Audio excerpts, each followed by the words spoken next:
جس میں حماس نے اسرائیل کو گھٹنے ٹیکنے پر مجبور کیا تھا۔ حماس جو فلسطین کی جہادی تنظیم اور جہادی تحریک ہے، انہوں نے اسرائیل پر ایسے ایسے میزائل داغے کہ جس سے اسرائیل کا آئرن ڈوم میزائل سسٹم ناکام ہو گیا، اور اسرائیل سرنڈر ہونے پر تیار ہوا، اور اسرائیل نے بالآخر حماس کے ساتھ صلح کی، اور حماس نے فلسطین کے خلاف جو اسرائیل کے منصوبے تھے انہیں روک دیا، اگرچہ عارضی طور پر روکا لیکن بہرحال روکا ضرور ہے۔ تو اسرائیل کی جانب سے دنیا کے بڑے بڑے ممالک سے رابطہ کیا گیا کہ حماس کے ساتھ جو تعلقات ہیں انہیں ختم کروایا جائے، اور حماس کو عالمی سطح پر القاعدہ اور داعش کی طرح دہشت گرد تنظیم ڈکلیئر کیا جائے۔ ناظرین کرام، آپ جانتے ہیں حماس کے ساتھ دنیا کے مختلف ممالک کے رابطے ہیں۔ مصر حماس کے ساتھ رابطوں میں ہے، قطر کے اندر حماس کا سیاسی دفتر ہے، جس طرح سے طالبان نے قطر کے اندر دوحہ کے اندر سیاسی دفتر کھولا تھا، اور اسی طرح سے حماس کے لیڈر ترک صدر طیب اردوان سے ملاقاتیں کرتے ہیں اور ان کے خصوصی مہمان ٹھہرتے ہیں، اور دنیا بھر کے دورے بھی حماس کے لوگ کرتے ہیں۔ اور حماس کی فلسطین کے اندر اتنی پاور مضبوط ہے کہ انہیں مستقل طور پر فلسطین کے دونوں علاقوں کا یعنی ویسٹ بینک کا اور غزہ کا حکمران بننے کا بھی ایک طرح سے عوام کی جانب سے اختیار مل چکا ہے۔ اگر فیئر الیکشن ہوں تو ویسٹ بینک کے اندر بھی حماس کی حکومت آ جائے، اور غزہ کے اندر تو پہلے ہی حماس کی حکومت ہے۔ تو حماس کے خلاف جو برطانیہ کے اندر یہ قانون سازی ہو رہی ہے، اس کا اثر نہ صرف فلسطینی مسلمانوں پر پڑے گا، بلکہ اس کا اثر جو ممالک حماس کے ساتھ تعلقات رکھتے ہیں ان پر بھی پڑے گا۔ برطانیہ ترکی کے خلاف پابندیاں لگا سکتا ہے، برطانیہ قطر کے خلاف، مصر اور دیگر ملکوں کے خلاف بھی پابندیاں لگا سکتا ہے، کیونکہ برطانیہ جب اس تنظیم کو دہشت گرد ڈکلیئر کرے گا تو اس کا مطلب یہ ہے کہ دہشت گردوں کے ساتھ تعلقات رکھنے والے بھی دہشت گردوں کے معاون اور دوست ثابت ہوں گے۔ تو اس لیے ناظرین کرام، اس سے فیصلے سے براہ راست اثر اسرائیل کے یہودیوں کو مل رہا ہے۔ وہ اسرائیل کے یہودی جو روزانہ فلسطینی مسلمانوں کو شہید کر رہے ہیں، گرفتار کر رہے ہیں، فلسطینی علاقوں پر قبضہ کر رہے ہیں، مسجد اقصیٰ پر دھاوا بول رہے ہیں، ان کو براہ راست اس کا فائدہ مل رہا ہے۔ لہٰذا اس فیصلے سے مسلمانوں کو آواز اٹھانی چاہیے، اور مسلمانوں کو فلسطین کے حق میں جو بھی ترتیب ہو سکتی ہے اس حوالے سے اپنا رول پلے کرنا چاہیے۔ OIC کو اور دیگر ممالک کو، بدقسمتی سے عرب ریاستیں بھی اسرائیل کے ساتھ تعلقات بنا رہی ہیں، جس کے بعد سے حماس کو اور دیگر فلسطین کے مزاحمتی تحریکوں کو وہ بھی دہشت گرد ایک طرح سے قرار دے چکی ہیں اور ان کے ساتھ دشمنی کیے ہوئے ہیں۔ لیکن ناظرین کرام، اگر یہ مزاحمتی تحریک بھی ختم ہو گئی تو پھر اسرائیل کے یہودیوں کو گریٹر اسرائیل بنانے سے کوئی نہیں روک سکتا ہے، اور اسرائیل کے یہودی پورے جو عرب علاقے ہیں ان پر بھی قبضہ کر لیں گے۔ لہٰذا اس حوالے سے مسلمانوں کو جاگتے رہنا چاہیے۔ ناظرین کرام، ایک اور خبر آپ کے سامنے رکھتے ہیں۔ یہ خبر ہے روس، امریکہ اور یورپ کی باہمی لڑائی کے حوالے سے۔ روسی صدر ولادیمیر پوٹن کو 2024 کے بعد روس کا صدر نہیں مانا جائے گا۔ امریکی کانگریس کے اندر ایک قرارداد لائی گئی ہے جس کی روس نے مذمت کی ہے۔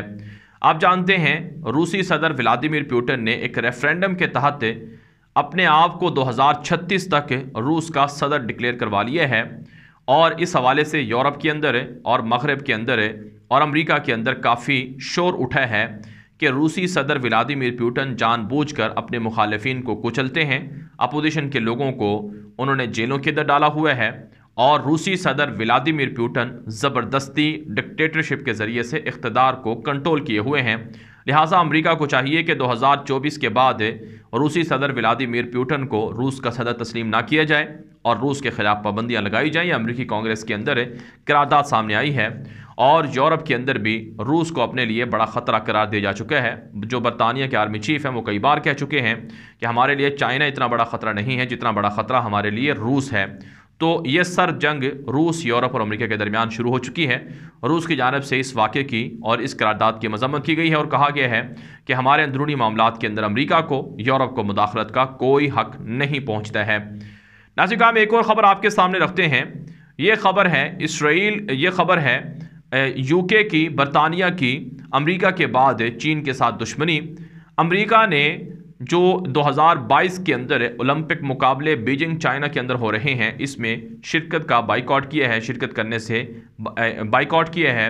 اب امریکہ کے بعد برطانیہ نے بھی اعلان کر دیا ہے کہ اولمپک مقابلوں میں ہم بھی شرکت نہیں کریں گے۔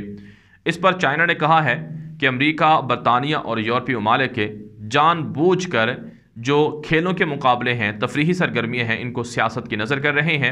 اس لیے یو کے کو اور امریکہ کو اپنے فیصلے واپس لینے چاہیے۔ ناظرین، ایک اور خبر سامنے آ رہی ہے کہ چائنا نے متحدہ عرب امارات کے اندر خفیہ فوجی اڈے بنانے شروع کیے ہیں۔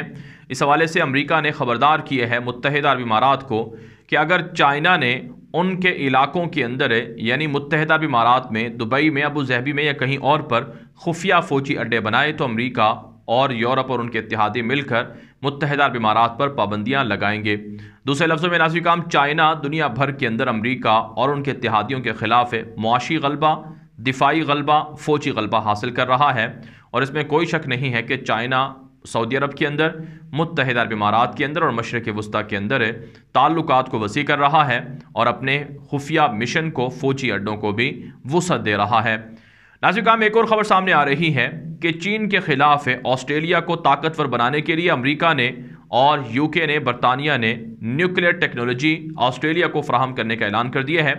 آپ جانتے ہیں ساؤتھ چائنا سی کے اندر آسٹریلیا امریکہ اور یو کے کا بڑا اتحادی ہے۔ تائیوان اور ہانگ کانگ کے معاملے پر کافی جو ضرورت ہے امریکہ اور برطانیہ کو آسٹریلیا کے اس حوالے سے آسٹریلیا کو زیادہ طاقتور بنایا جا رہا ہے، اور اس سے پہلے آسٹریلیا کا جو معاہدہ فرانس کے ساتھ تھا آبدوزوں کا، اسے بھی کینسل کروایا گیا، اور امریکہ نے اور یو کے نے مل کر کہا آسٹریلیا کو کہ ہم آپ کو نیوکلیئر ٹیکنالوجی دیں گے اور آپ کے بحری جہازوں کو اور آبدوزوں کو نیوکلیئر ٹیکنالوجی سے لیس کریں گے۔ چائنا نے اس کی مذمت کی ہے اور کہا ہے کہ یہ امریکہ کی، برطانیہ کی، چین کی دشمنی ہے، جس کی وجہ سے اس طرح کے فیصلے کیے جا رہے ہیں کہ خطے کے اندر ممالک کو جوہری ٹیکنالوجی سے لیس کر کے خطے کے اندر اسلحے کی دوڑ میں اضافہ کیا جا رہا ہے۔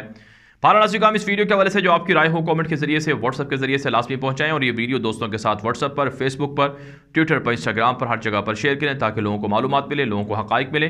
اب تک کے لیے اتنا ہی اجازت دیجیے۔ السلام علیکم ورحمۃ اللہ وبرکاتہ۔